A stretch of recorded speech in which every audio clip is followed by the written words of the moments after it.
فأعوذ بالله من الشيطان الرجيم بسم الله الرحمن الرحيم يا أيها الذين آمنوا اتقوا الله حق تقاته ولا تموتن إلا وأنتم مسلمون وقال الله تعالى الله ولي الذين آمنوا يخرجوهم من الظلمات إلى النور والذين كفروا أولياؤهم لهم الطاغوت يخرجونهم من النور إلى الظلمات أولئك أصحاب النار هم فيها خالدون عن عبد الله بن عمرو رضي الله تعالى عنهما عن النبي صلى الله عليه وسلم قال المسلم من سلم المسلمون من لسانه ويده رواه البخاري عن أبي موسى قال قالوا يا رسول الله صلى الله عليه وسلم أي الإسلام أفضل قال من سلم المسلمون من لسانه ويده رواه البخاري। সমস্ত প্রশংসা মহান আল্লাহ রাব্বুল আলামিনের জন্য, যিনি দুনিয়ার সর্বোত্তম জায়গা মসজিদে আগে এসে আমাদেরকে কিছু কথা শোনার ও বলার তৌফিক দান করছেন। এই জন্য সমস্ত প্রশংসা মহান আল্লাহ রাব্বুল আলামিনের জন্য, আলহামদুলিল্লাহ। অসংখ্য অগণিত দরুদ ও সালাম বর্ষিত হোক যার আদর্শ, যার রেখে যাওয়া রীতি নীতি সুন্নাত বাস্তবায়ন করে আমাদের যাবতীয় প্রচেষ্টা মুহাম্মদ রাসূলুল্লাহ সাল্লাল্লাহু আলাইহি ওয়াসাল্লামের প্রতি। আজকের আলোচ্য খুতবার বিষয় আল্লাহর দেখানো পথ। আল্লাহর দেখানো পথ কোনটা? আমরা বিশেষ করে আজকে যদি পারিবারিক প্রেক্ষাপট চিন্তা করি, সামাজিক রাজনৈতিক প্রেক্ষাপটে আমরা আল্লাহর দেখানো পথ কোনটা অনেক সময় আমাদের বুঝতে সমস্যা হচ্ছে। অথচ সূরা ফাতিহাতেই আল্লাহ তাআলা যে আমাদেরকে যে ব্যাখ্যাটা জানিয়েছেন সেটাই যদি আমরা ভালো করে বুঝতাম তাহলে আজকে আমাদের আল্লাহর পথ কোনটা এটা বুঝতে সমস্যা হতো না। তো এই বিষয়ে আমরা মূল আলোচ্য বিষয়ে আমরা আলোচনা করার প্রয়াস করব। তবে তার পূর্বে আমরা একটি বিষয় আপনাদেরকে বলতে চাইব, তা হলো যে আমরা যারা মুমিন, আমরা যারা মুসলমান নিজেদেরকে দাবি করি, আজকে আমরা আমাদের পরিচয় এবং আমাদের যে বৈশিষ্ট্য সেই বৈশিষ্ট্যটা কেমন হওয়া দরকার সেই বিষয়ে আপনাদেরকে একটু আলোকপাত করার প্রয়াস পাব। আল্লাহ তাআলা পবিত্র কোরআনে সূরা বাকারা 2 নম্বর সূরা 257 নম্বর আয়াতে আল্লাহ কি সুন্দর করেই বলছেন। আমরা সেদিকেই শুরুতেই আল্লাহর দেখানো যেই কথাগুলো সেই কথাগুলোর দিকে আপনাদেরকে একটু মনোযোগ আকর্ষণ করছি যে আপনার মনোযোগী হবেন ইনশাআল্লাহ। আল্লাহ বলছেন আল্লাহু ওয়ালিউল্লাযিনা আমানু, আল্লাহ হচ্ছেন মুমিনদের অভিভাবক। সুবহানাল্লাহি ওয়া বিহামদিহি। আল্লাহ স্পষ্ট করে বলেছেন সূরা বাকারা 257 নম্বর আয়াতে যে আল্লাহ রাব্বুল আলামিন হলেন মুমিনদের অভিভাবক। তো মুমিনদের অভিভাবক যদি আল্লাহ হন তাহলে মুমিনদের কি কোনো টেনশন আর কোনো লাগে কোনো কিছু? এটা বলার পর আল্লাহ বলছেন যে আল্লাহ কেন মুমিনদের অভিভাবক? যারা প্রকৃত অর্থে মুমিন তাদের উদ্দেশ্যে আল্লাহ বলছেন ইখরিজুহুম মিনাজ যুলুমাতি ইলান নূর। আল্লাহ তাআলা এই মুমিনদেরকে কি করেন? অন্ধকার থেকে আলোর পথ দেখান। সুবহানাল্লাহ। আল্লাহ হচ্ছেন মুমিনদের অভিভাবক। কেন? কারণ তিনি মুমিনদেরকে অন্ধকার থেকে আলোর পথ দেখান। অন্ধকার একটা শব্দ আমরা পেলাম, এখানে জুলুমাত বলা হয়েছে। জুলুমাত বলতে এখানে জুলুম সেটাকে বোঝানো হয়েছে। এখন যদি আমরা একটু ব্যাখ্যা করি, রাসূলুল্লাহ সাল্লাল্লাহু আলাইহি ওয়াসাল্লাম কোন যুগে এসেছিলেন? আপনারা এক কথায় বলবেন, যেটা আমরা ইসলাম শিক্ষা বইয়ে পড়েছি, যে আইয়ামে জাহিলিয়াতের যুগে, অন্ধকারাচ্ছন্ন যুগে। তিনি সেই যুগে এসে তিনি কি দিয়ে আলোকিত করলেন সেই সমাজকে? উত্তর কি? উত্তর হচ্ছে ইসলামের আলোকে আলোকিত করলেন, ইসলামের ধারায় তাদেরকে প্রভাবিত করলেন। তাহলে ইসলামের মাধ্যমে আলোকিত হলো অন্ধকারাচ্ছন্ন সমাজটা। তাহলে আজকে মুমিনদেরকে যদি এই বিষয়টা আমরা যদি বুঝাইতে পারি, আজকে আমরা সবাই যারা মুমিন আমাদের কাছে এই আলোচনাটাই তো বেশি প্রয়োজন। যে আল্লাহ তাআলা বলছেন যে মুমিনদের অভিভাবক আল্লাহ, আর আল্লাহ কি করেন? মুমিনদেরকে অন্ধকার থেকে আলোর পথে নিয়ে আসেন। পক্ষান্তরে বলছেন যে ওয়াল্লাযিনা কাফারু, আর যারা কাফের, মুমিনের বিপরীত কি? কাফের। আর যারা কাফের তাদের বিষয়ে বলা হচ্ছে যে কাফেররা কি? ওয়াল্লাযিনা কাফারু আউলিয়াউহুমুত তাগুত, কাফেরদের অভিভাবক হলো তাগুত।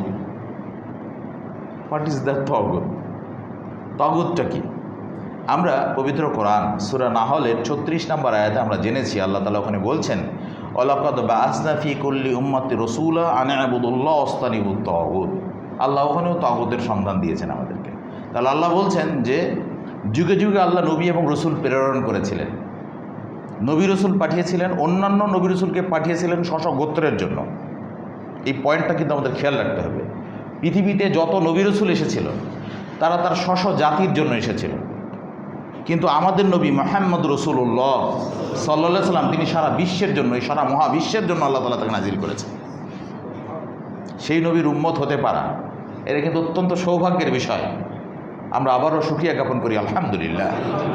তো সেই রসুলের উম্মত হিসেবে আমাদের জন্য করণীয় বা আমাদের জন্য যে বুঝ সেটা কি, যে আল্লাহ তাআলা যুগে যুগে নবী রাসূল প্রেরণ করেছিলেন, উদ্দেশ্য একটাই ছিল, আনে আবুদুল্লাহ, তোমরা সবাই এক আল্লাহর ইবাদত বন্দেগী করো, ওয়াস্তানিবুত তাগুত।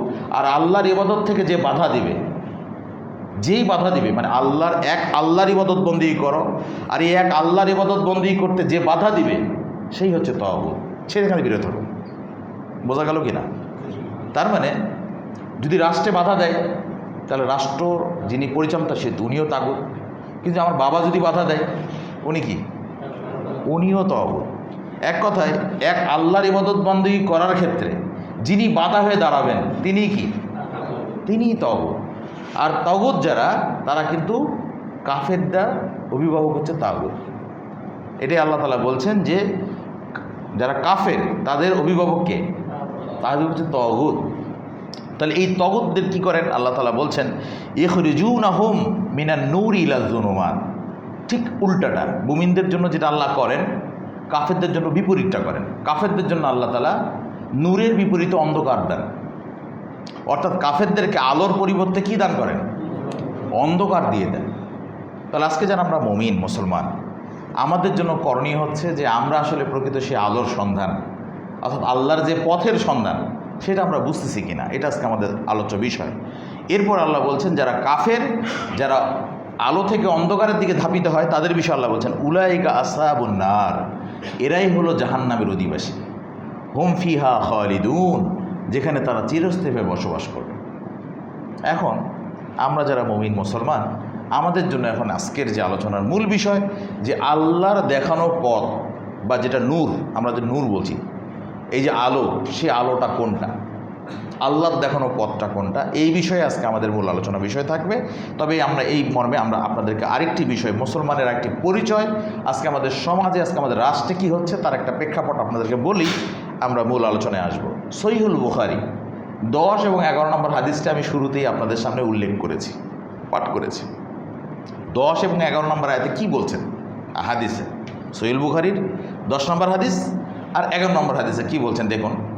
আব্দুল্লাহ ইবনে আমর রাদিয়াল্লাহু তাআলা আনহুমা থেকে বর্ণিত, রাসূলুল্লাহ সাল্লাল্লাহু আলাইহি ওয়াসাল্লাম বলছেন যে মান সালিমাল মুসলিমুনা মিন লিসানিহি ওয়া ইয়াদিহি, যে আল মুসলিমু, মুসলমান তাকেই বলা হয়।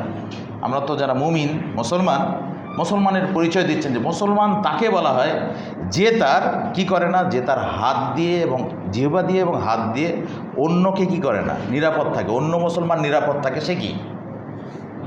সেই মুসলমান। তাহলে এখানে একটা ব্যাখ্যা পেলাম আমরা, মুসলমান তাকে বলা হয় যার হাত থেকে এবং যার জিহ্বা থেকে অন্য মুসলমান কি থাকে। এত সুন্দর একটা হাদিস, বুঝতে আমাদের কোনো অসুবিধাই হচ্ছে না, কিন্তু আমল করাটা এতই কঠিন যেটা আপনি আমি এখন নিয়ত করে গেলে আমল করতে পারবো না, এত কঠিন বিষয়। কিন্তু মুসলমানের যে সহজ একটা সমাধান দিলেন, একটা সরল যে সংজ্ঞা দিলেন রাসূলুল্লাহ সাল্লাল্লাহু আলাইহি ওয়াসাল্লাম, এটা খুব বুঝতে অসুবিধা হচ্ছে কি? তার মানে আমি জিহ্বা দিয়ে আর আমি হাত দিয়ে অন্য মুসলমানকে কষ্ট দিব না। যদি আমি কষ্ট না দিই তাহলে আমি কি? আমি মুসলমান। এটা একটা মুসলমানের পরিচয়। কিন্তু এখন যদি আমরা দেখি আমাদের পরিবারে, আমরা কি আমাদের পরিবারে কি আমরা কথা দিয়ে, অর্থাৎ জিভ দিয়ে আর হাত দিয়ে কি কষ্ট দিই না? আপনি নিজেকে জিজ্ঞেস করে দেখেন। তা যখন দেই ওই সময় কি আমি আল্লাহর কাছে আত্মসমর্পণকারী থাকি, মানে মুসলমান কি আমি থাকি ওই সময়? এখন যদি রাষ্ট্রে কী দেখতেছি আমরা, যেহেতু আজকে মূল আমাদের সমসাময়িক বিষয়গুলোর যে প্রেক্ষাপটকে সামনে রাখি, যে আজকে আমাদের রাষ্ট্রীয় পর্যায়ে আমরা দেখতেছি এমন পরিস্থিতি যে মুখ দিয়ে যেন টকশোতে কষ্ট দিতে পারাটা একটা উদ্দেশ্য হয়ে গেছে। টকশোগুলো যেগুলো হয় না, এই টকশোগুলোতে মুখের অর্থাৎ জিহ্বা দিয়ে অন্যকে কষ্ট দেওয়া, অন্য মুসলমানকে কষ্ট দেওয়া, কারণ সে আমার প্রতিপক্ষ দল, এই জন্য কষ্ট দেওয়াটা অন্যতম লক্ষ্য হয়ে গেছে। এরপরে পারলে তো হাত দিয়ে মারপিট, এটা তো আমরা রীতিমতো পত্রিকায় দেখতেছি। তাহলে এখন আমাদের প্রকৃত মুসলমানের যে সংজ্ঞাটা যেটা পেলাম, আমরা কি এটার উপরে যথার্থ ভূমিকা পালন করতে পারতেছি? তাহলে এইটা একটা বিষয় রাখেন। এরপরে পরের হাদিসে বুখারী 11 নম্বর হাদিসে রাসূলুল্লাহ সাল্লাল্লাহু আলাইহি ওয়াসাল্লামকে জিজ্ঞাসা করা হলো, আবু মুসা বলছেন যে সাহাবীগণ একদিন আল্লাহ রাসূলকে জিজ্ঞাসা করলেন যে আইয়ুল ইসলামে আফজল, ইসলামে উত্তম কাজ কোনটি? তো তখন বললেন যে ক্বালা মান সালিমাল মুসলিমুনা মিন লিসানিহি ওয়া ইয়াদিহি, যে সর্বোত্তম কাজ হচ্ছে সেটা যে জিহ্বা ও হাত থেকে অন্য মুসলমান যদি নিরাপদ থাকে, এটা হচ্ছে সবচেয়ে উত্তম ইসলামের উদাহরণ। সুবহানাল্লাহ। তাহলে এই উত্তম ইসলাম কি আজকে আমরা এখান থেকে, আজকের আলোচ্য খুতবা থেকে আমরা কি এটা নিয়ে যেতে পারবো ইনশাআল্লাহ? পরিবারে, সমাজে আমরা আমাদের জিহ্বা দিয়ে এবং আমরা হাত দিয়ে আমরা কষ্ট দিব না। সহিহুল বুখারীতে শুরুতেই হাদিসগুলো নিয়ে আসার মানে কি? 10 আর 11 নম্বর হাদিস। ইমাম বুখারী রহমতুল্লাহ আলাইহি কতদিন আগে তিনি এই সংকলন করে গেছেন এবং সেখানে তিনি শুরুর দিকে 10 এবং 11 নম্বর হাদিসের মধ্যে তিনি এই হাদিসটা কেন নিয়ে আসছেন? একটু চিন্তা করি আমরা। তার কারণ হচ্ছে যে আমরা অধিকাংশ মুসলমান এই হাদিসগুলো মানতে পারবো না। আমরা মুখে বলবো এটা হাদিস ঠিক আছে, এই হাদিস মানা দরকার, এটাই মুসলমানের পরিচয়, কিন্তু বাস্তবে ঠিক তার উল্টাটাই করব। পরিবারে স্ত্রীকে কষ্ট দিব জিহ্বা দিয়ে, হতে পারে হাত দিয়ে মারপিটও করে ফেলতে পারি, হতে পারে আমার দ্বারা সমাজের লোকজন কষ্ট পাচ্ছে আমার জিহ্বার মাধ্যমে, হতে পারে আমার হাত দিয়ে সমাজের লোকজন চটথাপ্পড় মেরে দিচ্ছি, আবার অস্ত্র ধারণও করতে পারি। এটাও তো হচ্ছে আমাদের সমাজে। তাহলে এই সবগুলো বিষয়কে যদি সামনে রাখি, তাহলে প্রকৃত অর্থে মুসলমানের পরিচয় কি আমরা বহন করছি? এই প্রশ্নটা এখন আপনাদের কাছে আমি রেখলাম। এবার রেখে দিয়ে এবার আমাদের যে মূল আলোচনার যে বিষয়, যে আল্লাহ তাআলা এই যে আমাদেরকে ধরেন জীবন দান করেছেন, এই জীবনের মধ্যে একটা সময় দিয়েছেন, আমাদের হায়াত দিয়েছেন না আমাদেরকে। এরপরে আল্লাহ আমাদেরকে কাউকে সম্পদ দিয়েছেন, এরপরে হয়তো কাউকে দেখা যাচ্ছে মেধা দিয়েছেন, কাউকে যোগ্যতা, বিভিন্ন রকম যোগ্যতা দান করছেন। এই সবগুলো বিষয় সম্পর্কে আল্লাহ তাআলা একটি আয়াতের মাধ্যমে আমাদেরকে জানিয়ে দিয়েছেন যে আল্লাহ তাআলা সবগুলো জিজ্ঞাসা করবেন আমাদেরকে। সূরা তাকাসুর সর্বশেষ যে আয়াতটা, আল্লাহ তাআলা কি বলেন? সুম্মা লাতুসআলুন্না ইয়াউমাইদিন আনিন নাঈম। আল্লাহ যত রকম নিয়ামত আমাদেরকে দিয়েছেন, আপনাকে আমাকে, কত মানুষ কথা বলতে পারে না, একদিক থেকে কিন্তু ভালো, কোন অর্থে ভালো বোঝেন তো দেখি, যে অন্তত তার তো এই কথা না বলতে পারার এই জিহ্বার পাপ তো সে নিরাপদ আছে, বিষয়টা তাই না? কারো ধরেন হাত নেই, ধরেন এটা আসলে কষ্ট লাগার বিষয় যে একজনের হাত নেই, আমাদের হাত আছে, কিন্তু ওই হাত থাকার চেয়েতে, যেই হাত মানুষকে কষ্ট দেওয়ার জন্য ব্যবহার হয়, ওই হাত থাকার চেয়েতে না থাকাই ভালো ছিল, ওই জিহ্বা না থাকাই ভালো ছিল, যে জিহ্বার মাধ্যমে মানুষকে কষ্টই শুধু দেয়। পরকালে যাই দেখলো জিহ্বা থাকাটাই তার জাহান্নামে যাওয়ার কারণ হলো। তাহলে ওই থাকার চেয়ে না থাকা ভালো ছিল না? এই জন্য আমরা আপনাদেরকে বলবো, আসুন আমরা এই প্রত্যেকটা নিয়ামত সম্পর্কে, যার সম্পদ আছে তার সম্পদের নিয়ামত, যার মেধা আছে তার মেধার নিয়ামত, এই যে আল্লাহ যে এই নিয়ামতগুলো দান করতেছেন, এই প্রত্যেকটা বিষয়ে কিন্তু আল্লাহ আমাদেরকে কী করবেন? জিজ্ঞাসাবাদ করবেন। কাজে আসুন আমরা কি এখনও আমাদের দীর্ঘদিন হায়াত আছে বলে আমরা চুপ থাকবো, নাকি এগুলো বিষয়ে হিসাব দেওয়ার জন্য আমরা পরকালে চিন্তা করে আজকে আমরা এখানে নিয়ত করে ফেলি, নারী পুরুষ সবাই আমরা প্রত্যেকে আল্লাহ যে আমাদেরকে যে নিয়ামতগুলো দান করেছেন, এই নিয়ামতের জবাব দেওয়ার জন্য আমরা রেডি হয়ে যাই। আল্লাহ তাআলা আমাদের সবাইকে কবুল করুক, আমিন। তবে এ কথাও ঠিক যে আমরা সবাই এটা শুনবো কিন্তু মানব না, এটা আমাদের চরিত্রের অন্যতম বড় বৈশিষ্ট্য। এটা আমাদের বৈশিষ্ট্য হয়ে দাঁড়িয়েছে যে ইমাম সাহেব জুমার দিন খুব ভালো ভালো নসিহত করবে, নীতিবাক্য বলবে, এটা ইমামের দায়িত্ব। আর আমরা মুসল্লি, আমাদের দায়িত্ব হচ্ছে শোনা, কারণ বাধ্যতায় শুনবো। কিন্তু এটাই এই ফ্রিডম অফ উইল, ইচ্ছার স্বাধীনতা তো আমাদের আছে, এটা তো আল্লাহ দিছে, অর্থাৎ মানা না মানা আমার ব্যাপার। ওই যে আমরা তগুতকে আমরা নিজেদের অভিভাবক বানিয়ে ফেলছি আল্লাহকে বাদ দিয়ে। আজকে সেই সমাজে ওই ধরনের তরুণ যুবক আর পাওয়া যাচ্ছে না, যেই যুবকগুলো অমুক নির্বাচনের জন্য, অমুক এই কাজের জন্য জীবন দিতে রেডি আছে। কিন্তু এই যুবকগুলো যদি মেধাটা একটু চিন্তা করেন, যদি এর ইসলামের জন্য দিত, যদি এই ছেলেগুলো বলতো যে আজকে সারা বাংলাদেশে আমরা অমুক নির্বাচন চাই না, আমরা চাই ইসলামের বিধিবিধান যেটা আল্লাহর পক্ষ থেকে আল্লাহ যেটা নাজিল করেছেন সেটাই কার্যকর হোক, এর জন্য জীবন দিতে রেডি, এরকম যুবক কিন্তু খুঁজে পাওয়া যাচ্ছে না। কত মেধা নেবেন আপনি? এই মেধার জবাব দিতে হবে তো আল্লাহর কাছে। আমাদের মেধাবী ছেলেগুলো আজকে তারা কোন ফাঁদে পড়ে গেছে চিন্তা করেন। এখান থেকে ফিরে আনা কিন্তু আমাদের কর্তব্য। এই পর্যায়ে আমরা আপনাদেরকে একটু অন্য দিকে নিয়ে যাব, সেটা হচ্ছে যে আমরা আপনাদেরকে এখন একটু বলবো যে ইসলামী বিচার ব্যবস্থা। আমি আমার ব্যক্তি জীবনে যখন আমি ইসলামিক স্টাডিজে মাস্টার্স করছিলাম, তখন আমি একটা বিষয়ের উপরে টার্ম পেপার কমপ্লিট করছিলাম, সেটা হচ্ছে ইসলামিক বিচার ব্যবস্থা। মানে আমার একটা থিঙ্কিং এরকম যে আজকে আমাদের ওলামায়ে কেরামগণ তারা তো এটা বলেন যে চোরের হাত কাটতে হবে, বলে না? এটা তো বলে, কিন্তু এরপরে জেনার বিচার করা দরকার, কেসাস করতে হবে, হত্যার বদলে হত্যা করতে হবে, এগুলো কিন্তু আমরা বলি। কিন্তু এটার যে পজিটিভ দিকটা, এটার যে সৌন্দর্যটা, এটা কিন্তু আমরা তুলে ধরি না। মানে এটার যে একটা সুন্দর দিক আছে, এটা কেন করবে মানুষ, এটা করার প্রয়োজন কেন, এটা কিন্তু আমরা তুলে ধরছি না। তো এই জন্যই কিন্তু আমার এই বিষয়টা ছিল যে আমি যদি এটা করি তাহলে, এটা অনেক দিন আগে, এটা আমি করছি তো 2019 সালে, তো এখন হঠাৎ করে আজকে মনে হয়েছে যে তার কিছু বিষয় আমি এখানে বসে বসে আমি আপনাদেরকে ভালো কিছু শুনিয়ে দিই যে আল্লাহ তাআলা কী বলছেন। আমাদের জীবনের নিরাপত্তা এখানে আমরা সবাই চাই। পৃথিবীতে যত মুমিন মুসলমান আছে, এমনকি নারী পুরুষ আছে, অমুসলিমও হোক, নারী এবং পুরুষ, তারা সবাই তিনটা জিনিসের নিশ্চয়তা চায়। এটা মনে মনে চায়, কিন্তু বাস্তবতা বিপরীত হোক তাতে যায় আসে না, কিন্তু তারা তিনটা জিনিসের নিরাপত্তা চায়। একটা হচ্ছে তার জীবনের নিরাপত্তা চায়, সে যে জীবনযাপন করছে এই জীবনের নিরাপত্তা, নিরাপদভাবে সে চলবে ফিরবে, এই নিরাপত্তা চায়। দুই, সে তার সহায় সম্পত্তির নিরাপত্তা চায়, কেউ যেন অন্যায়ভাবে লুটপাট করে না নিয়ে যায়, সে যেন সম্পত্তির ক্ষেত্রে সে যেন বঞ্চিত না হয়, অন্যায়ভাবে তার সম্পত্তি যেন কেউ গ্রাস করে না নিয়ে যায়। আর 3 নাম্বার চায় সে যে সম্মানের সাথে যেন বসবাস করতে, তার সম্মান যেন কেউ হানি না করে। এজন্যই কিন্তু ইসলামে 3টি বিষয়কে রাসূলুল্লাহ সাল্লাল্লাহু আলাইহি ওয়াসাল্লাম কী বলেছেন দেখেন, যে কুল্লুল মুসলিমি আলাল মুসলিমি হারামুন, একজন মুসলমানের জন্য আরেকজন মুসলমানের জন্য হারাম, দামহু, তার রক্ত, তার মানে তার জীবন নেওয়া যাবে না, ও মালহু, তার সম্পদ ছিনিয়ে নেওয়া যাবে না, এরপরে ও ইরদুহু, এবং তার সম্মান। তাহলে ইসলামও কিন্তু আমাদেরকে এই কথাই বলছেন যে মানুষের জীবনের নিরাপত্তা নিশ্চিত করা, মানুষের সম্পদের নিরাপত্তা নিশ্চিত করা এবং তার সম্মানের নিরাপত্তা নিশ্চিত করা, এটা আমাদের করতে হবে, এটা আমাদের জন্য জরুরি। কিন্তু আজকে আমাদের অঙ্গনগুলোতে দেখেন এই 3টার কি কোনো নিরাপত্তা আছে? এত ঠুনকো বিষয় হয়ে গেছে যে ছোটোখাটো বিষয়ে মানুষকে মেরে ফেলা হচ্ছে, জীবনের নিরাপত্তা নাই।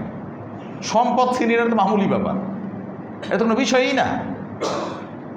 আর 3 নাম্বার সম্মান, এটা তো আরও ঠুনকো ব্যাপার। কাকে কোন ট্যাগ লাগে এমন বাজে ভাষায় কথা বলা হচ্ছে, যার কারণে একজন মানুষ সম্মানের নিরাপত্তাটাও তার নাই।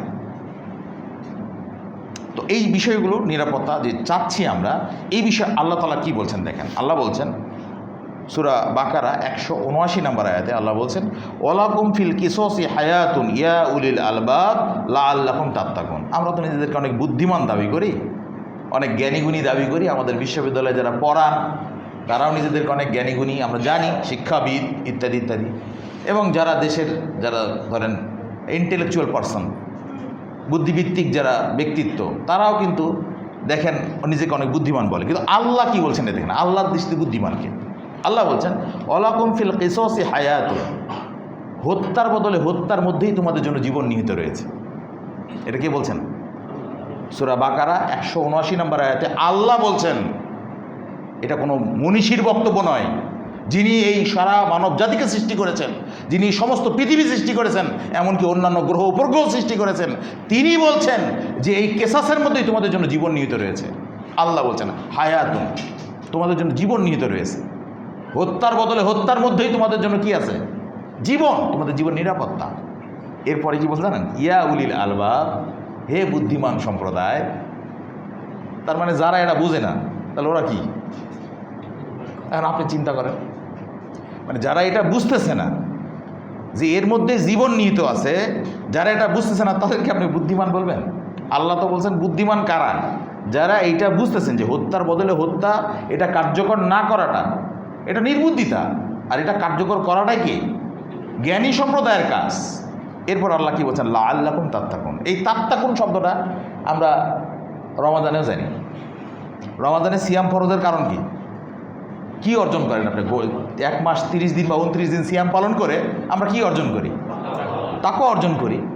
আমরা যখন কুরবানি ঈদের যখন পশু জবাই করি তখন আল্লাহর কাছে রক্তও পৌঁছায় না, গোস্তও পৌঁছায় না, কি পৌঁছায়? তো ওখানেও তাকওয়া। আবার সূরা বাকারাতে আল্লাহ বলছেন আল্লাহ আমাদেরকে সৃষ্টি করেছেন, একইভাবে পূর্ববর্তীদেরকে সৃষ্টি করেছেন কেন? লাআল্লাকুম তাত্তাকুন, যাতে আমরা তাকওয়া অর্জন করি। তাহলে আল্লাহ সৃষ্টির রহস্যও তাকওয়া। আল্লাহর যদি বলি যে আমাদের রমাদানের শিক্ষা, সেটাও তাকওয়া। এমনকি আমরা যে কুরবানির যে বিধানটা পালন করি সেটাও তাকওয়া। আবার এখানেও আল্লাহ বলছেন যে কেসাসের যে বিধানটা, এই বিধানটা তোমরা কেন করবা? কারণ এইটার মাধ্যমে তোমরা তাকওয়া অর্জন করতে পারবা। কথা ক্লিয়ার হলো কি না? এখন যদি আমি পাল্টা প্রশ্ন করি এবার, যে এগুলোর দরকারটা কি? আমাকে কিন্তু যখন এই টার্ম পেপার যখন আমি জমা দিই, তখন টিচাররা আমাকে বিপরীত পক্ষ হয়ে আমাকে কিন্তু প্রশ্ন করছিল। এটা স্বাভাবিক বিষয়, যে অনেকে জানেন তো যে এটা বিপরীত প্রশ্ন করে, কিন্তু যে আসলে আমি এই কথাগুলো যে লিখছি তার বিপরীতে জবাব কী।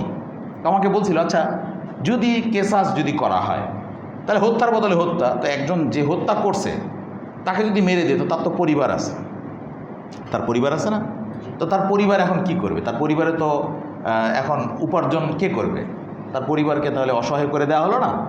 তো ইসলাম কেমন একটা বিধান দিচ্ছে যে যে বিধানের কারণে সেই পরিবারের লোকজন তাহলে এখন কোথায় যাবে? এরপরে যেহেতু জেনার শাস্তিও আছে, আপনারা জানেন তো, এটার কিন্তু কেসাস শুধু একটা বিধান বলছে, এরকম অন্যান্য বিধান আছে না? বিবাহিত পুরুষ জেনা করে তাহলে তার শাস্তি তাকে রজম করতে হবে, তো তারও তো পরিবার আছে। এরপরে চোরে যদি হাত কেটে দেওয়া হয় তো সে কি করবে? তার কর্মটা কি হবে? তো তখন আমি যে জবাব দিয়েছিলাম সেটা আপনাদেরকে শুনিয়ে দিই। আমি বলেছিলাম সেই দিন যে আল্লাহ রাব্বুল আলামিন এই বিধানগুলো দিয়েছে এই জন্য যে একজন চোরের হাত যদি কাটা হয় তাহলে হাজার হাজার লক্ষ লক্ষ কোটি চোর সে নিজে রাতারাতি তওবা করবে এই শাস্তি দেখে। আর হাজার হাজার মানুষের অন্যায়ভাবে চুরি করার মাধ্যমে যে সম্পদ এবং জীবন যে নাশ হতো, এখান থেকে মানুষ বেঁচে যাবে। একইভাবে যখন জেনার শাস্তি যখন কার্যকর করা হবে, তখন হাজারো মহিলা যারা জেনার সম্মুখীন হতো হয়তো, কিন্তু জেনাকাররা ওই শাস্তি দেখে ভয়ে ভীত সন্ত্রস্ত হয়ে জেনার পথ থেকে নিজেকে তওবা করবে, তাহলে এর মাধ্যমে অন্যরা বেঁচে যাবে।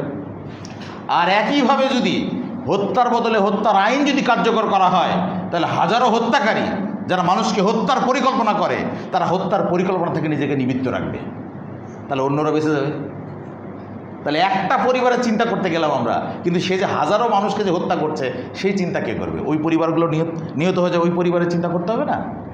তো এই জন্যই আমি বলেছিলাম এটা, যে তার মানে ইসলামের মূল সেন্সটাই এটা, যে এই শাস্তি কার্যকর বিধানটা বাস্তবায়নের মাধ্যমে সমাজ থেকে, রাষ্ট্র থেকে যেন অপরাধ যেন দমন হয়। আর অপরাধ দমন হয়ে গেলে তখন সমাজটা একটা শান্তির সমাজ হবে। নিজেও যদি নিজের মধ্যেও যদি একটা অন্যায় করার ইচ্ছা থাকে, সেটা একটা ভীতিকর ব্যবস্থার মধ্যে থাকবে নিজের। এবার আমরা দেখি রাসূলুল্লাহ সাল্লাল্লাহু আলাইহি ওয়াসাল্লাম কেমন সমাজ কায়েম করেছিলেন। আমরা রাসূলুল্লাহ সাল্লাল্লাহু আলাইহি ওয়াসাল্লামের জীবনীতে দেখেছি যে তার জীবদ্দশায় ওই যে গান্ধী যে মহিলাটা যে জেনা করলো, জেনা করার পরে সে আল্লাহ রসুলকে বলছে, হে আল্লাহ রসুল, আপনি আমাকে পবিত্র করেন। তার মানে আল্লাহ রসুল সেখানে এমন একটা সমাজ কায়েম করেছিলেন যেই সমাজের লোকজন বুঝতো যে এই শাস্তিটা আমার দুনিয়াতে হয়ে যাক, দুনিয়াতে এটা আমার কাফফারা স্বরূপ শাস্তি হোক, কিন্তু আখেরাতে যদি আমার এই শাস্তি হয়, তাহলে এই শাস্তি থেকে আমার আর ফিরে আসার কোনো উপায় নাই। এই জন্যই তারা বুঝেছিল, তারা ইসলামটা এভাবেই বুঝেছিল বলেই তারা দুনিয়ার শাস্তিটাকে তুচ্ছ মনে করেছিল, কিন্তু আখেরাতের শাস্তিটাকে তারা অনেক বড় করে দেখেছিল। কারণ আল্লাহ বলছেন ইন্নাল্লাহ শাদীদুল ইকাব, নিশ্চয় হচ্ছে আল্লাহ হচ্ছেন কঠোর শাস্তিদাতা। আর আল্লাহ যেহেতু কঠোর শাস্তিদাতা, তার মানে আল্লাহ যেমন একদিক থেকে অধিক দয়ালু, রহমান, রহিম, আবার আরেক দিক থেকে আল্লাহ কঠোর শাস্তিদাতাও। এখানে আমরা যেটা বোঝাতে চাচ্ছি আপনাদেরকে, যে এই যে বিধানগুলো, এই বিধানগুলো কি তাহলে আমরা মানব না?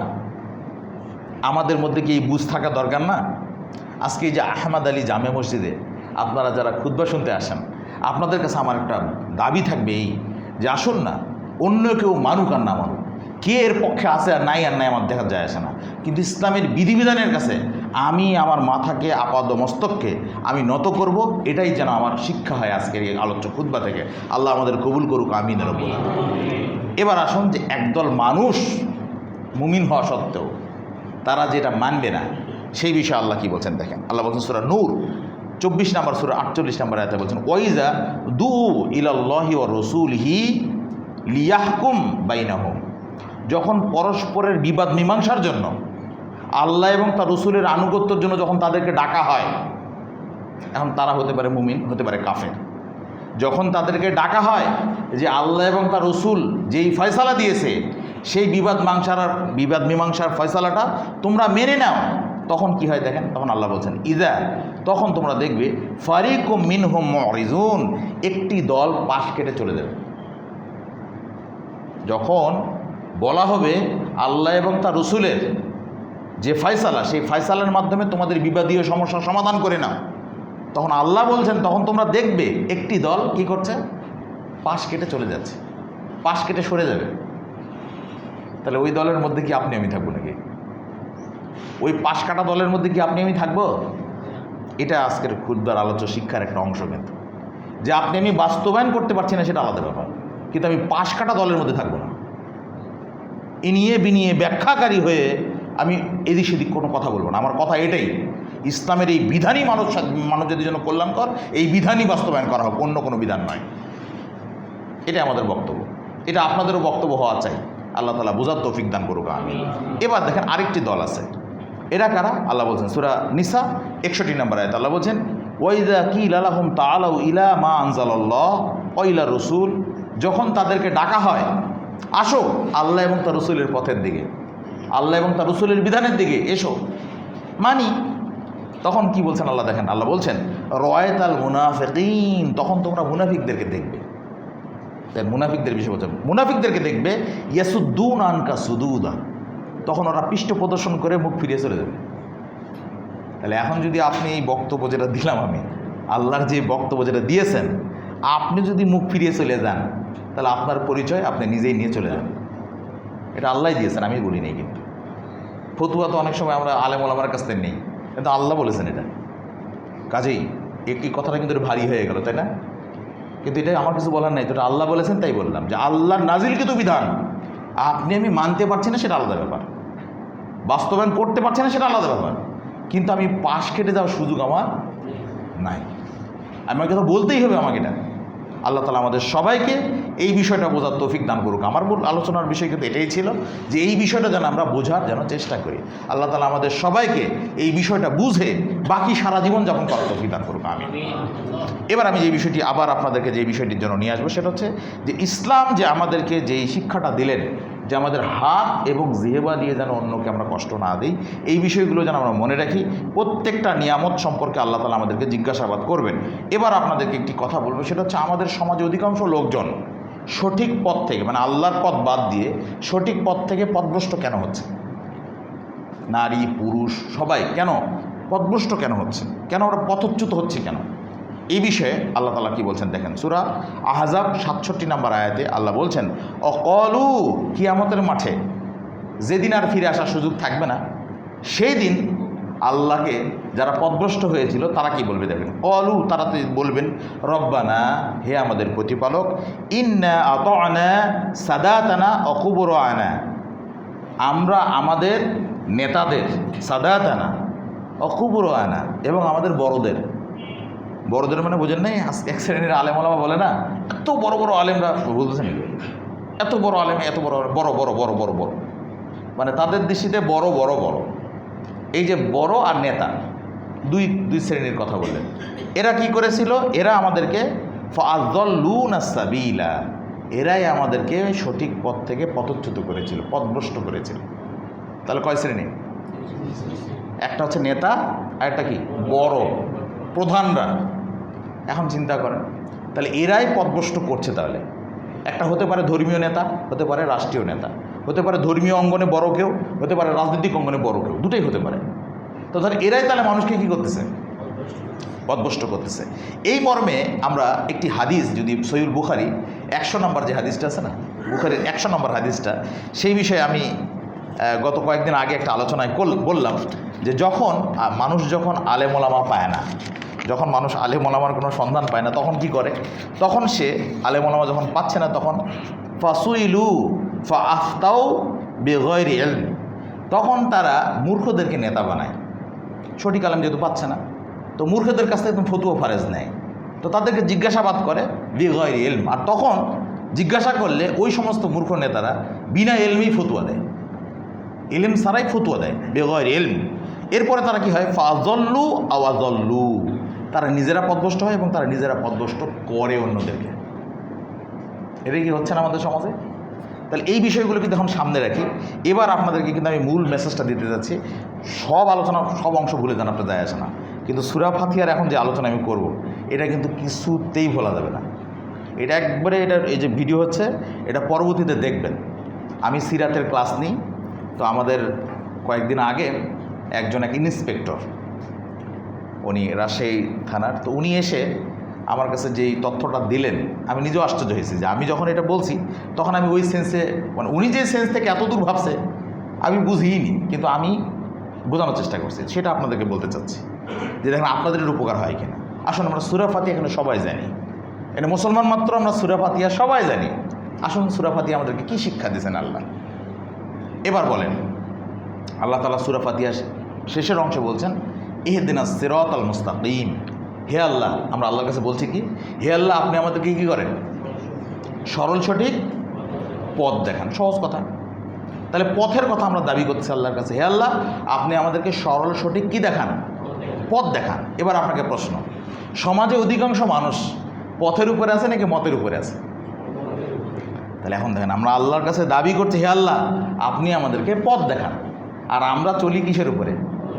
এত বড় ইমাম বলেছেন, এটা এত বড় নেতা বলেছেন অমুক ভাষণে, আমেরিকার এক প্রেসিডেন্টের এক ছিল না, ভাষণ দিয়েছেন, সেই ভাষণে তিনি এটা বলছেন, তার সব তো মত। এগুলো মত নাকি পথ? এগুলো হচ্ছে মত। আর আল্লাহর কাছে আমরা কি বলছি, হে আল্লাহ আপনি আমাদের কি দেখান, সরল সঠিক পথ দেখান। তাহলে আমাকে থাকতে হবে পথের উপরে।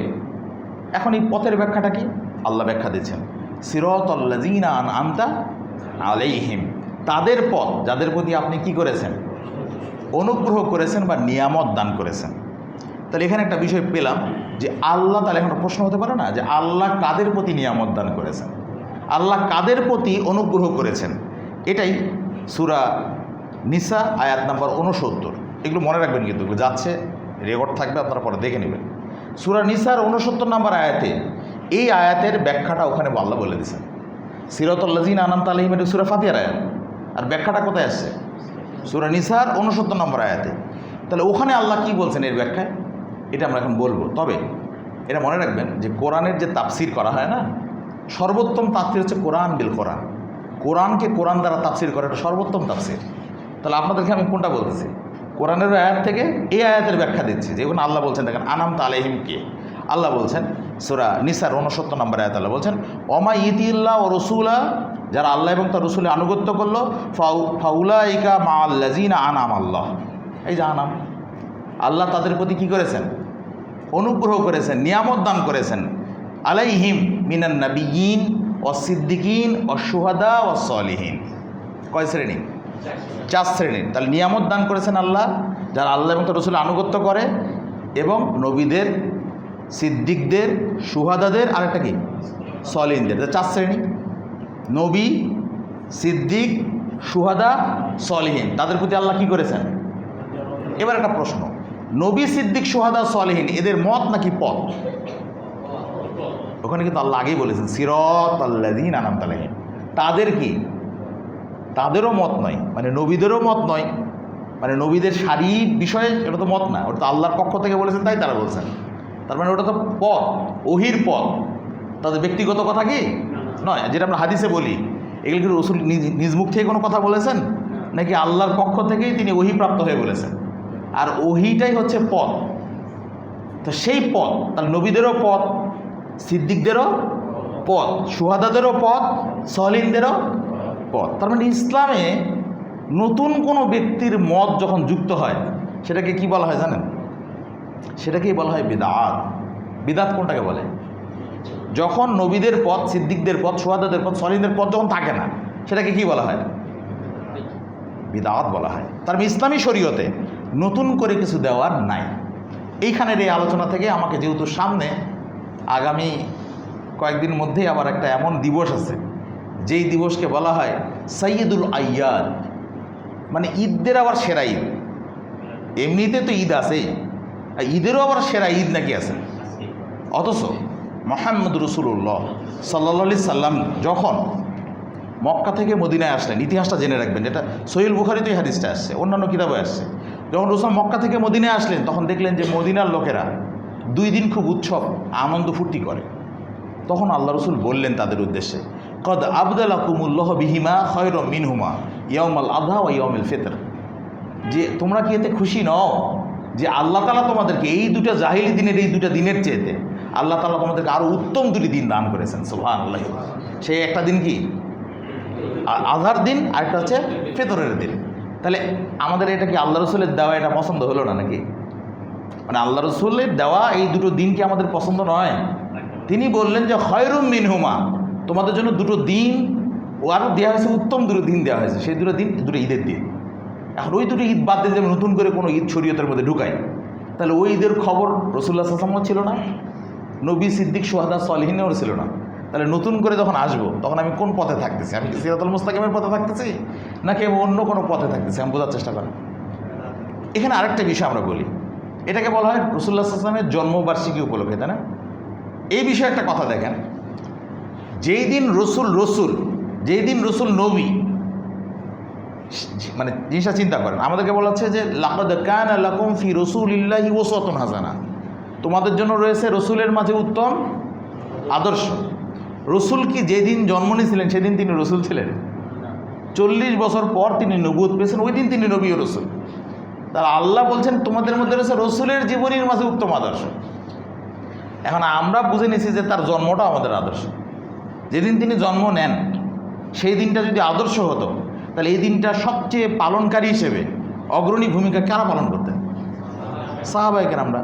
এখন আমরা এটা তো প্রমাণই দেই, এর কোনো প্রমাণ নাই। তাহলে জোর করে এই দিবসগুলো পালন করা এটা শরীয়তের নামে বিদআত নয়, অথচ এটাকে বলা হয় সাইয়্যিদুল আইয়াদ শরীফ। যাই হোক, আমরা সেদিকে যাচ্ছি না, শুধু এতটুকু বলবো, আপনারা সচেতন মুসল্লি, এখানে যারা আপনারা সালাত আদায় করেন আপনারা জানেন যে এই সমস্ত বিষয় শরীয়তের নামে বাড়াবাড়ি, এটাকে কি বলবো আমরা? বেদাত বলবো। যে বেদাত বলবে না ও নিজেও কিন্তু বেদাতের মধ্যেই থেকে যাবে। বেদাতি, বেদাতকে নতুন করে কোনো কিছু বলার নাই। মা আয়েশা রাদিয়াল্লাহু বলছেন যে মান আমিলা আমালান লাইসা আলাইহি আমরুনা ফাহুয়া রদ্দুন, যে ব্যক্তি এমন কোনো আমল করলো যার নির্দেশনা রাসূল সাল্লাল্লাহু আলাইহি ওয়াসাল্লাম দেননি, ফাহুয়া রদ্দুন, সেটা কি? সেটা প্রত্যাখ্যাত, বাতিল। অতএব সেটা যে আমলই হোক সেটা বাতিল। কাজে এটা স্পষ্ট বিষয়, আমরা এই বিষয়ে যেন ধোকার মধ্যে না থাকি। তো যে কথা বলছিলাম, তাহলে 4 শ্রেণী হচ্ছে আল্লাহ তাআলা নিয়ামত দান করেছেন, নবী, সিদ্দিক, শুহাদা, সলিহিন। এবার প্রশ্ন, এরপরে আল্লাহ বলছেন কি? সিরাতাল লাযিনা আনআমতা আলাইহিম বলে, তারপর কি বলছেন? গায়রিল মাগযুব, তাদের পথ নয়, যারা কি? যারা অভিশপ্ত। অভিশপ্ত কারা জানেন? ইহুদিরা। অভিশপ্ত কারা? ইহুদিরা। অদ্দালিন, এবং পথভ্রষ্ট কারা? খ্রিস্টানরা। তাহলে ইহুদিরাও পথভ্রষ্ট, তাদের পথ নয়। গায়রিল মাগযুবি আলাইহিম ওয়ালাদ-দাল্লিন, ইহুদিদের পথও নয়, খ্রিস্টানদের পথও নয়। এবার একটা জিনিস চিন্তা করেন, এখন আমাদের সমাজের বিষয় চিন্তা করেন। আল্লাহ বললেন নবী, সিদ্দিক, শুহাদা, সলিহিন, এটা হচ্ছে সিরাতুল মুস্তাকিমের পথ। এখন আপনার যে কোনো ব্যক্তিকে মিলাতে হবে এটা দিয়ে সারা জীবন, বাকি সারা জীবন আপনি 4টা বিষয় দিয়ে মিলাবেন। এখন ধরেন ধর্মীয় জীবনে যদি আমরা বলি, ধর্মীয় জীবনে কোনো ব্যক্তিকে আপনি মানতেছেন, এখন রাষ্ট্রীয় জীবনে আপনি কাকে মানতেছেন? কারণ আমাদের রাষ্ট্রীয় যে নীতি, সেই নীতি ধরেন এখন আব্রাহাম লিঙ্কন, তাকে টেস্ট করি, তিনি কি নবী? তিনি কি সিদ্দিক? তিনি শুহাদা? তিনি সলিহিন? তো তিনি তো কিছুই না এই 4টার মধ্যে। তো তার মানে এখন যদি আমরা তার কথা অনুযায়ী চলি অধিকাংশ মানুষ, তাহলে আমি কি সিরাতুল মুস্তাকিমের পথের উপরে আসি দাবি করতে পারবো?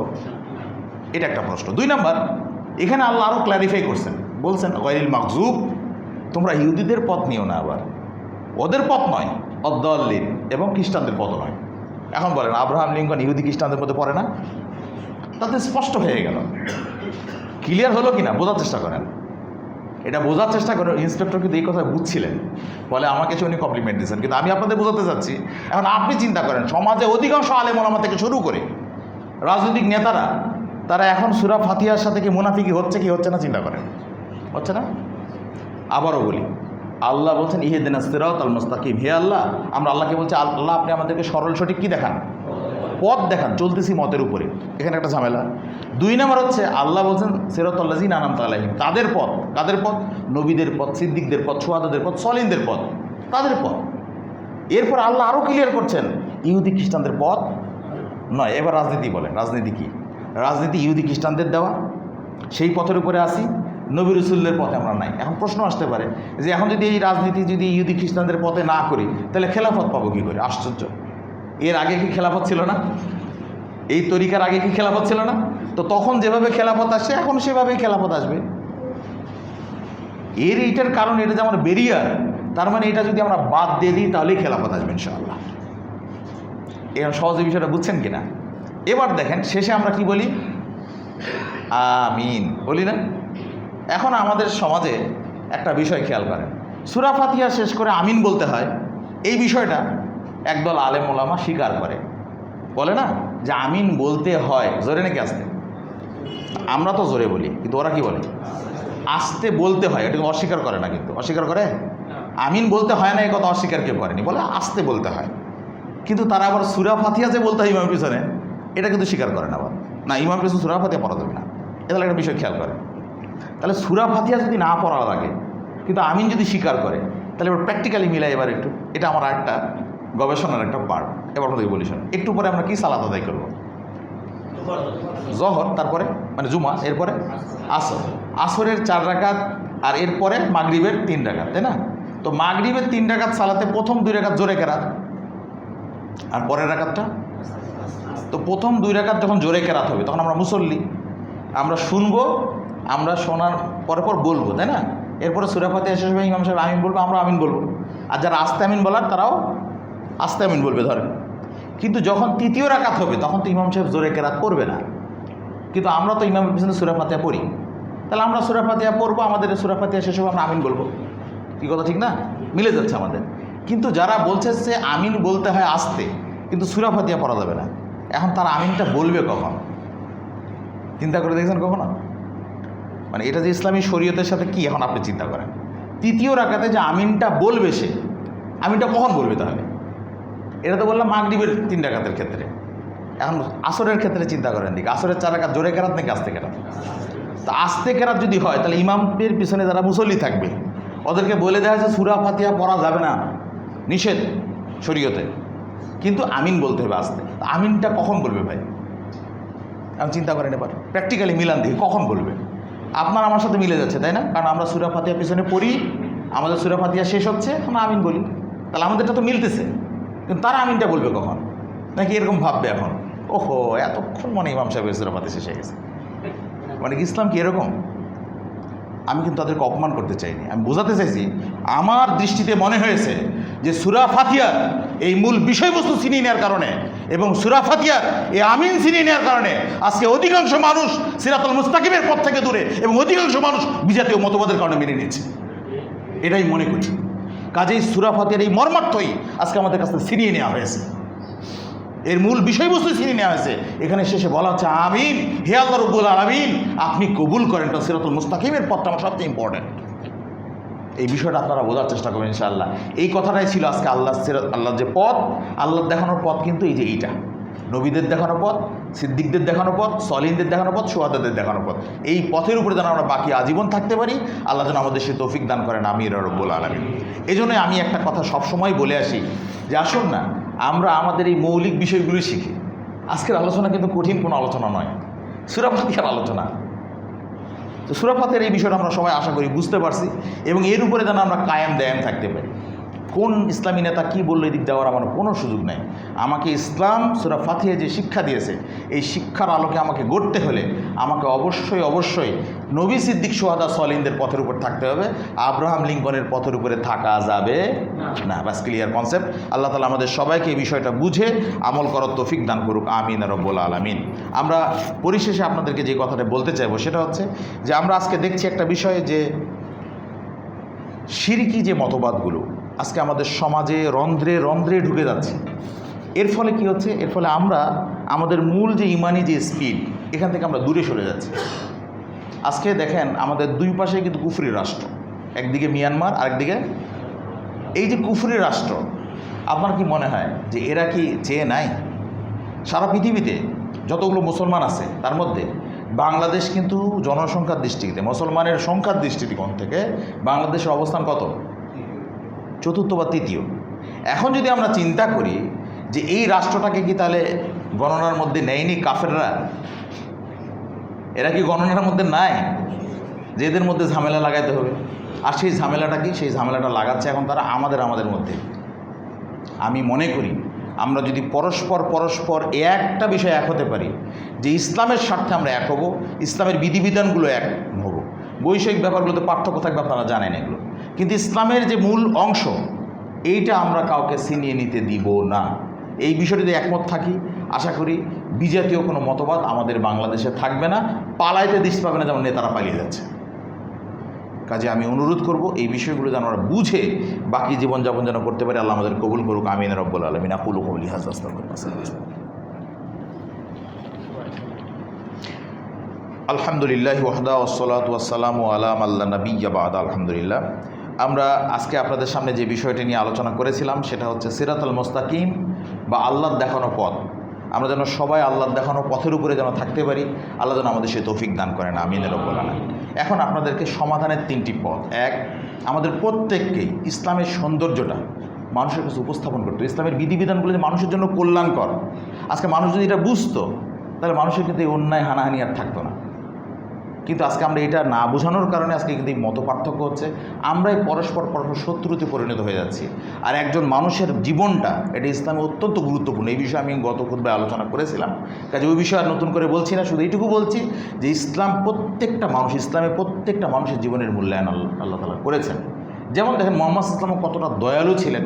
তিনি যখন তায়েফে গেলেন, যখন তার স্ত্রী খাদিজা রাদিয়াল্লাহু আনহা মারা গেলেন, যখন তার বডিগার্ড সেফগার্ড আবু তালিব তার চাচা তিনি যখন মারা গেলেন, তখন আল্লাহ রাসূল কোথায় গেছিলেন জানেন? তায়েফে গেছিলেন। যে তায়েফের লোকদেরকে আমি দাওয়াত দিয়ে দেখি ওখানকার লোকজন আমাকে অ্যাকসেপ্ট করে কিনা। তো ওখানে যখন গেলেন, ওরা তো অ্যাকসেপ্ট করলোই না, তাকে এমনভাবে প্রহার করলো যে ইতিহাস আপনারা জানেন যে তার পা রক্তাক্ত হয়ে গেল। তিনি ব্যাক করলেন। ইতিমধ্যেই মালাকুল জিবাল চলে আসলেন, পাহাড়ের ফেরেশতা এসে কি বললেন আল্লাহ রাসূলকে, হে আল্লাহ রাসূল, আপনার সাথে যে ঘটনা ঘটেছে এটা আল্লাহর অজানা নয়। আল্লাহ অর্ডার করেছেন, খালি আপনি অনুমতি দেন। এই পার্শ্ববর্তী যে দুটো পাহাড় আপনি দেখছেন, এই দুটো পাহাড় এই তায়েফবাসীদের জন্য একবারে আমি সংকুচিত করে দিব। এখন আপনি বলেন আল্লাহ রাসূল এটা অ্যাকসেপ্ট করছিলেন? কেন করেনি জানেন? তো ইসলামে মানুষই যদি না থাকে ভাই, যদি মানুষকেই মেরে দেয় তা দাওয়াত দিব কাকে? রাসূলুল্লাহ সাল্লাল্লাহু আলাইহি ওয়াসাল্লাম কিন্তু এইটাই বুঝছিলেন যে আমি যদি এরকম হত্যাই করে ফেলি, এরা তো আর আমাকে এরা বুঝতেছে না আজকে, কিন্তু এমন তো হবে যে একদিন এদের সন্তানরা ইসলাম বুঝবে। আজকে কি তাই হয়নি? তার মানে আজকে আমাদেরও কথা এটাই। আজকে আমরা আপনাদের সামনে এটা বলে গেলাম, অধিকাংশ মানুষ আমাদের এই কথাগুলো বুঝবে না, মাথায় নিবে না। না নিক তাদেরকে, রাসূলুল্লাহ সাল্লাল্লাহু আলাইহি ওয়াসাল্লামের সময় তো নেয়নি। কিন্তু এমন একটা দিন আসবে যেই দিন তারা ইসলামের এই শাশ্বত এই সুন্দরী বিধিবিধানগুলি তারা বুঝবে, এবং এই বিধানের জন্যই অমুক ভিপি হওয়ার জন্য আর এই মানে অন্যান্য যে পদ পদবী, এই পদ পদবীর জন্য নয়, তারা শুধুমাত্র খালেস একমাত্র ইসলামের জন্য জীবন দেওয়ার জন্য রেডি হবে ইনশাআল্লাহ। এবং আমরা সেই দিনেরই আশা করি। আমি বারবার বলে আসতেছি একটা কথা, গত জুমাতে যখন আমি খুতবা দিয়েছি সেদিনও বলেছি, আমি এই কথা প্রায়ই বলছি, কারণ আমি সিরাত পড়াই, আমি রাসূলুল্লাহ সাল্লাল্লাহু আলাইহি ওয়াসাল্লামের জীবনীটা আমি পড়াই। তো আমি সেই পড়ানোর আলোকে আমি বলতে চাই যে আজকে আমরা যারা উচ্চশিক্ষিত হচ্ছি, আজকে আমরা রবি ঠাকুরের জীবনী পড়তেছি, আজকে আমরা ওই ধরেন বঙ্কিমচন্দ্র চট্টোপাধ্যায়ের জীবনী পড়তেছি, আমরা প্রমোদ চৌধুরীর জীবনী পড়তেছি, আমরা শরৎচন্দ্রের জীবনী পড়তেছি, আরও মুসলমান কবি সাহিত্যিকদের জীবনী পড়তেছি। কিন্তু এইরকম দাবি কি আমাদের উঠা জরুরি নয় যে আমাদেরকে যদি অমুসলিমদের জীবনী পড়া লাগে, আমাদের মুসলমানদের যদি কবি সাহিত্যিকদের জীবনী পড়া লাগে, তো মুসলমানদের যিনি প্রাণের রসুল সাল্লাল্লাহু আলাইহি ওয়াসাল্লাম তার জীবনী পাঠটাকে প্রত্যেকটা স্কুল কলেজের ক্লাসে বাধ্যতামূলক করা হোক, এই দাবি উঠুক। এর দাবির সাথে কি আপনারা একমত না ইনশাআল্লাহ? তো এইরকম দাবি যদি ওঠে, শুধু এই দাবি কোনো মুসলমান কেন করবে? আমাদেরকে যদি অমুসলিমদের জীবনী পড়া লাগে, তো অমুসলিমদেরকেও মুহাম্মদ রাসূলের জীবনী পড়া বাধ্যতামূলক করতে হবে। কেন? কারণ আমাকে যদি তার জীবনী পড়া লাগে, ও কেন পড়বে না? ও আমার রসুলের জীবনী কেন পড়বে না? এমন কি হতে পারে না যে আমার রসুলের জীবনী পড়তে এসে তারা ইসলাম কবুল করবে? এই উদারতা দেখে, এই যে তায়েফের যে ঘটনা বললাম, এটা দেখেই তো অনেক অমুসলিম অ্যাস্ট্রনিস্ট হয়ে যেতে পারে, আশ্চর্যান্বিত হয়ে যেতে পারে যে আশ্চর্য, এ কোন রসুল যিনি সাক্ষাৎ প্রতিশোধের পাওয়ার থাকা সত্ত্বেও তিনি প্রতিশোধ নেননি। আর আমরা দেখলাম যে আমাদের প্রতিশোধের আগুনে আমাদের সমাজটা জর্জরিত হয়ে আছে। তাহলে এই সমাজ যদি সিরাত পাঠে না ফিরে আসে, তাহলে রবি ঠাকুর আর বঙ্কিমচন্দ্র চট্টোপাধ্যায়ের জীবনী পড়ে ওই উদারতা কি কোনোদিন আসবে আমাদের মধ্যে? এই শিক্ষা তো ওদের মধ্যে নাই। কাজে আসুন আমরা সবাই এই চেতনায় ফিরে আসি। আল্লাহ তাআলা আমাদের কবুল করুক, আমিন রব্বুল আলামিন। এবং আমরা বলবো, এটাও আমরা বলেছিলাম সেই দিন, যে আসলে আমাদের মধ্যে আরেকটি যেটা চরম বিষয়, যে আমরা দেখছি যে এখন আমাদের সমাজের মধ্যে আরেকটা যেটা সমস্যা হচ্ছে, যে আমরা সমাজের স্কুল কলেজ থেকে সব জায়গা থেকে এখন কল্যাণ আল্লাহর রহমত উঠে যাওয়ার মতো পর্যায়ে, যেখানে সেখানে গজব, এখন শান্তির কোনো জায়গা নেই। অথচ রাসূল বলছেন যে মান সাল্লা আলাইয়া সালাতান সাল্লাল্লাহু আলাইহি বিহা আশরা, যে ব্যক্তি রাসূলের প্রতি একবার দরুদ পাঠ করবে, আল্লাহ তাআলা তার প্রতি 10 বার রহমতের দৃষ্টিতে তাকাবে। তাহলে যদি আল্লাহ 10 বার রহমতের দৃষ্টি তাকান, তাহলে চিন্তা করেন ক্লাসের মধ্যে যখন রাসূলুল্লাহ সাল্লাল্লাহু আলাইহি ওয়াসাল্লামের জীবনী পড়ানো হবে তখন কতবার রাসূলের নাম আসবে, আর তখন ক্লাসে যখন বলা হবে সাল্লাল্লাহু আলাইহি ওয়াসাল্লাম, তখন কতবার ওই ক্লাসের মধ্যে আল্লাহর রহমত আসবে। তাহলে সারা দেশে কি ওই রহমতটা ছড়িয়ে যাবেন ইনশাআল্লাহ? এরকম কি আপনারা চান না?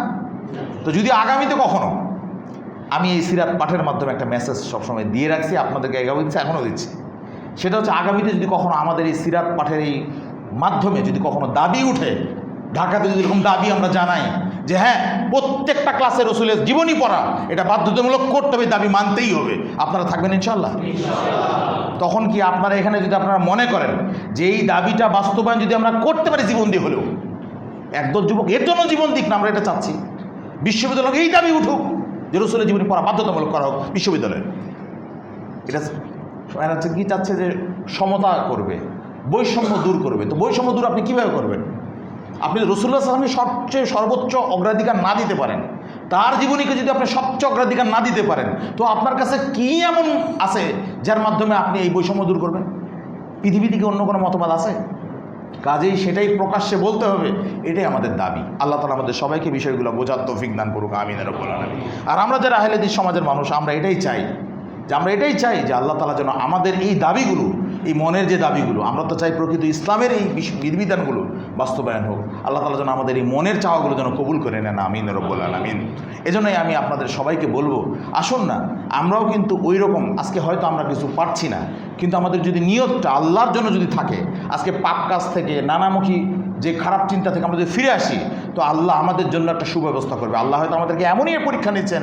আমি কয়েকদিন আগে একটা গল্প পড়ছিলাম, মহসিন জব্বারের অনুবাদকৃত একটা গল্প। তো গল্পটা পড়ে একটা বিষয় আমি শিক্ষা নিলাম যে আসলে আমাদের সমাজে যদি মানুষগুলো যদি এরকম তৈরি হয়ে যেত, আজকে সমাজের মহিলা পুরুষ এরকম আমরা হয়ে যেতাম যে অন্যায় থেকে ফিরে আসার জন্য এরকম মন মানসিকতা। একটা গল্প শোনাই আপনাদেরকে, শেষ সময় বলছি। সেটা হচ্ছে একজন তলেবুল ইলম, একজন ছাত্র, সে গরিব পরিবারের ছাত্র, তো পড়ালেখা করে সে, কিন্তু সে অধিকাংশ দিন অনাহারে থাকে, তার খাবার দাবার নাই। দার্সে সে বসে, তো দার্সে নিয়মিত সে বসে। তো একদিন এমন হয়েছে সে 2 দিন ধরে না খেয়ে আছে, এমন ক্ষুধার্ত যে তার আর টিকে থাকা মুশকিল, মানে বসতেই পারছে না। হঠাৎ করে তার মধ্যে খারাপ চিন্তা চলে আসছে যে তার আমি কারো বাসা থেকে চুরি করে হলেও কিছু খাবো। তখন সে জোর করে চলে গেছে আবার রাস্তায়। চলে যে চুরি করা নিশ্চয়ই অন্যায়, কিন্তু ক্ষুধার্ত অবস্থায় কিন্তু মানুষের কাছে চেয়ে খাওয়া যাবে, এটা যদিও ইসলামের নীতি। তো যাক, সে চলে গেছে আবার, যে চুরি করতে গেছে। চুরি করতে যে হঠাৎ করে এক বাসায় ঢুকে গেছে। ঢোকার পর খাবার দেখছে সুন্দর করে রান্না করা, এই খাইতে যাবে, নিয়ে মুখে নেওয়ার সময় হঠাৎ করে তার মনে হয়েছে যে লা ইয়াদখুলুল জান্নাতা জাসাদু গুযযিয়া বিল হারাম, যে হারাম খাদ্য দ্বারা পরিপুষ্ট দেহ তো জান্নাতে কোনোদিন প্রবেশ করবে না। সে সাথে সাথে ওখান থেকে ফিরে আসছে, বলছে না আমি এটা করতে পারি না, আমি তো এই কাজ করতে পারি না, যে কাজ করলে আমি জাহান্নামে পড়ব, আমি কাজ তো করতে পারি না। হঠাৎ করে তার অনুতপ্ত হয়ে খাবারটা ওরকমই হাতে রেখে চলে আসছে সে। আবার এসে দার্সে বসছে। তো দার্স শেষ হয়ে যাওয়ার পর সে চুপ করে বসে আছে, ক্ষুধায় বসে আছে। হঠাৎ করে সে দেখছে তার ওস্তাদের কাছে একজন বয়স্ক লোক আর একটা মহিলা আসছে, পর্দা করে আসছে। তো কি জানি এটা বলে চলে যাচ্ছেন। তো এবার ওই ওস্তাদ এসে ওই ছাত্রকে বলছে, তুমি কি বিবাহিত? তখন বলছে, না আমি তো বিবাহিত না। তো তুমি কি বিয়ে করবে? তো বলছে যে আমাকে কে বিয়ে করবে, আমার তো একটা রুটি খাওয়ার মতো টাকা নাই, একটা রুটি খাবো সে টাকাও তো আমার নাই, আমাকে কে বিয়ে করবে? তখন বলছে না, এখানে একজন মহিলা আসছে, তার স্বামী মারা গেছে, তার ইদ্যত পূর্ণ হয়ে গেছে এবং তার একটা বাড়ি আছে এবং তার কিছু সম্পদ আছে, কিন্তু তাকে সাহারা দেওয়ার মতো, তার সহযোগী হওয়ার মতো কেউ নাই। তো তুমি যদি বিবাহ করতে চাও তাহলে আমি তার সাথে তোমার বিবাহ দিয়ে দিব। তখন সে বলছে তাহলে আমার মোহরানা কে শোধ করবে? তখন বলছে তোমার মোহরানা শোধ করার দায়িত্ব আমি আমাদের ওস্তাদ, আমি তোমার মোহরানা শোধ করে দেবো। এবার সে বিয়ে দিচ্ছে ওই মেয়ের সাথে। মেয়েও রাজি যে ঠিক আছে, এরকম ভালো ছেলে, নম্র ভদ্র তালেবেল, অসুবিধা নেই আমার। তো বিয়ে হয়ে গেছে। এবার হওয়ার পর যে বাসায় যাচ্ছে, এবার যে বাসাটা ওই মহিলার যে বাসা, এবার সে চিন্তা করছে আল্লাহ এটা তো সেই বাসা যেই বাসায় একটু আগে আমি চুরি করতে আসছিলাম, আমি খাবার নিতে আসছিলাম। এবার সে বাসার মধ্যে ঢুকছে। ঢোকার পর এবার ওই মহিলা বলছে আপনি হয়তো ক্ষুধার্ত, আমি আপনার জন্য তাহলে খাবার নিয়ে আসি। সে লজ্জায় বলছে না আমার কোনো ক্ষুধা নেই, আপনার খেতে দিতে হবে না। কিন্তু মহিলা বুঝতে পারছে তার চেহারা দেখে যে আসলে সে অনেক ক্ষুধার্ত। এবার সে খাবার নিয়ে আসতে যায়, দেখে আল্লাহ এ কি, এখানে তো একটু আগে কে জানি হাত দিতে চলে গেছে। তাই তিনি বলছেন যে কী আশ্চর্য বিষয়, আজকে মনে আমাদের বাসায় কেউ একজন ঢুকছিল, আমার খাবারে হাত দেওয়ার পর চলে গেছে। তখন ওই ছাত্র বলছে, কাঁদতে কাঁদতে বলছে যে দেখো হে বিবি, আমি সে অভাগা যে একটু আগে আমি ক্ষুধার্তর তাড়নায় আমি ক্ষুধায় টিকতে না পেরে আমি হারাম এই চুরি করে হলেও খাওয়ারটাকে আমি জায়েজ মনে করছিলাম, কিন্তু আমি যে আল্লাহর ভয়ে এই হারাম খাদ্য থেকে আমি যে ফিরে চলে গেছি, যারই ফলশ্রুতি হয়তো বা আল্লাহ আমাকে বাড়ির খাবার এবং এই বাড়ি এবং বাড়ির যিনি অধিবাসিনী তাকে পর্যন্ত আমার স্ত্রী হিসেবে আল্লাহ কবুল করে নিয়েছে।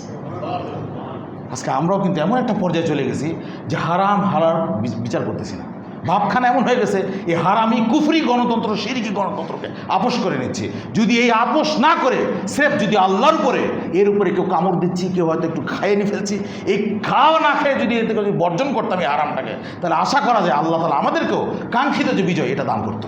এটা আমি বিশ্বাস করি, এই শিক্ষাটা আমি নিয়েছি। আসেন আমরা কি সবাই পারবো ইনশাল্লাহ এটা করতে? মানুষকে এটাকে বোঝাতে পারবো ইনশাল্লাহ। আল্লাহ তাআলা আমাদের সবাইকে বিষয়গুলো বোঝার তৌফিক দান করুক, আমিন রব্বুল আলামিন। আপনাদের এখানে অনেকেই দোয়া চেয়েছেন, বিশেষ করে একজনের মা মারা গেছেন, মা মারা যাওয়া, একজন বোনের জন্য দোয়া চেয়েছেন, যার মা মারা গেছেন তিনি দানও করেছেন। এটা কিন্তু অত্যন্ত ভালো একটা দিক, যে দান করাটা কিন্তু এটা কিন্তু ইসলামের একটা অত্যন্ত ভালো একটা বিষয়, যে আমরা যাদের মানে আত্মীয় স্বজন যারা মারা যায়, তখন আমরা যদি দান করি এটা কিন্তু ভালো পন্থা। আমরা কি করি, একটা বড় খাওয়ার দাওয়াত দিয়ে দিই, চল্লিশা করি ইত্যাদি ইত্যাদি। এগুলোর মাধ্যমে কে পাবে? এগুলোর মাধ্যমে কি আসলে ওই যে মৃত ব্যক্তি সে পাবে কিছু? বরঞ্চ খাওয়া দাওয়া করার বিপদ। কেউ ধরেন হাড্ডি পেয়েছে তার দুর্নাম, কেউ হয়তো ঝোল ঠিক মতো পায়নি তার দুর্নাম, ওর দুর্নাম তো আছেই। কিন্তু দান করাটা এটা কিন্তু সবচেয়ে ভালো মাধ্যম। এই বিষয়ে আমি আপনাদেরকে দুটো হাদিস শোনাই দিতে চাই। রাসূলুল্লাহ সাল্লাল্লাহু আলাইহি ওয়াসাল্লাম বলছেন, আর সদাকাতু তুতফিউল খতিয়া, সদাকা কি করেন? গুনাহকে নিভিয়ে দেন। গুনাহকে কি করেন? মানে পরিতৃপ্তি দান করেন, বা গুনাহ থেকে নিজেকে ফিরিয়ে আনেন, ছিনিয়ে দেন, নিভিয়ে দেন। কামা ইতফিউ মা ও নার, যেমনভাবে আগুন পানিকে নিভিয়ে দেয়। সুবহানাল্লাহ। তাহলে দান সদাকা মানুষের কি করে? পাপকে মুছিয়ে দেয়, বা মানে ইয়ে করে, নিভিয়ে দেয়। যেমনভাবে আগুন কি করে? আগুনকে যেমন পানি নিভিয়ে দেয়। এটা যেমন একটা হাদিস, এটা জীবিত মানুষের জন্য। আর মৃত মানুষের জন্য কি বলছেন আল্লাহ রাসূল? আরেক কাছে বলছেন, ইন্না সদাকাতু লা তুতফিউ আন আহলিহা হাররল কুবুর, যে নিশ্চয় সদাকা কবরের উত্তাপ কমিয়ে দেয়। সুবহানাল্লাহ। তার মানে আমরা তো জানি না যে কবরে আমাদের আত্মীয় স্বজন কোন অবস্থায় আছে। তো যেই ভাই মারা গেছে তিনি যে দান করেছেন, আমরা তাকে সাধুবাদ জানাই, যেটাই কিন্তু ইসলামের সঠিক পন্থা, যে দান করার মাধ্যমে কবরের উত্তাপকে আল্লাহ তাআলা কমিয়ে দেন, বা কবরের উত্তাপকে আল্লাহ তাআলা নিভিয়ে দিতে পারেন। কাজে আমরা অনুরোধ করব জীবিত মানুষের জন্যও দান, আমাদের গুনাহ মাফ নেওয়ার জন্য, আর অবশ্যই মৃত মানুষের জন্য আমরা যেন বেশি বেশি দান করতে পারি। তো যারা মারা গেছে এবং যারা অসুস্থ আছে, আল্লাহ যেন তাদেরকে সুস্থ দান করেন, আর যারা মারা গেছে আমাদের, তাদেরকে যেন আল্লাহ তাআলা ভুল ত্রুটি ক্ষমা করে দেন, আমিন রব্বুল আলামিন। মায়ের বিষয়টা কিন্তু অত্যন্ত সেন্সিটিভ ভাই। আমি এখনকার সময়ে বিশেষ করে বাচ্চা লালন পালন করা যতটা সহজ, আগের যুগে কিন্তু এত সহজ ছিল না। এই জন্য আমি বলবো যে আসুন, আমাদের মা বাবাদের মহব্বতের কারণে তো দুনিয়ায় মুখ দেখা। তো আসুন না আমরা সবার জন্য দোয়া করি, আল্লাহ যেন তাদের সবার ভুল ত্রুটি ক্ষমা করে দিই। যারা মারা গেছে তাদের জন্য ভুল ত্রুটি আল্লাহ তাআলা ক্ষমা করে দেন, আমিন রব্বুল আলামিন। আর আমরা যেন সবাই তওবা করে পরিশুদ্ধ হয়ে যেন আমরা প্রকৃত অর্থে যেন মুমিন মুসলমান হতে পারি, আল্লাহ যেন আমাদের সেই তৌফিক দান করেন, আমিন রব্বুল আলামিন। আমরা যে গল্পটা বললাম, আমরা কোনো কিছুতেই যেন হারাম কোনো খাবার, হারাম কোনো নীতি, হারাম কোনো মতবাদের সাথে যেন আমরা আপোষ না করি। মনে রাখবেন, মুহাম্মদ সাল্লাল্লাহু আলাইহি ওয়াসাল্লামকে কিন্তু এই সমস্ত লোভনীয় প্রস্তাব মক্কায় কিন্তু দেওয়া হয়েছিল। তাকে কিন্তু নেতৃত্বের টোপ দেওয়া হয়েছিল, তাকে সম্পত্তির টোপ দেওয়া হয়েছিল, তাকে নারী বিবাহের টোপ দেওয়া হয়েছিল, তাকে চিকিৎসার টোপ দেওয়া হয়েছিল। যে আমি তো মনে করি তুমি জাদু করছো, তোমার উপর জাদুর ক্রিয়া হয়েছে। এই যে জেমাদ আজিদি একজন জাদু মানে মানে চিকিৎসক সেই সময় ছিল, জিনভূত তারাইতো। সে এসে যখন আল্লাহ বলছে যে তোমার নাকি রোগ আছে, তো কী রোগ তোমার বলো দেখি। তখন আল্লাহ শুরু করলেন, ইন্নাল হামদুলিল্লাহি নাহমাদুহু, যে খুতবাতুল হাজত যেটা আমরা পড়ি, এই কথা শোনা মাত্র সে বলছে আপনি আরেকবার বলেন তো এটা। তৃতীয়বার বলছে, তৃতীয়বার বলার পর সে সাথে সাথে বলছে আশহাদু আল্লা ইলাহা ইল্লাল্লাহ ওয়া আশহাদু আন্না মুহাম্মাদুর রাসূলুল্লাহ। সাথে সাথে ইসলাম কবুল করে। সে কেন বলছেন? সে বলছে এই যে আমি আরবি ভাষা সম্পর্কে জানি, এই ভাষা তার হতে পারে না। এই ভাষা তো তিনি বলতে পারেন যিনি আমাদেরকে সৃষ্টি করেছেন। এত সুন্দর কথা, তিনি ইসলাম কবুল করে নিয়েছেন। আর মক্কার কাফের এটা কী বলছিল জানেন? আমরা মনে করলাম যে এই মনে হয় মোহাম্মদ সাল্লামের কাছে মোহাম্মদকে জিনবুত থেকে তাড়াবে, তো উল্টা দেখি যে একেই জিনবুত ধরলো আবার।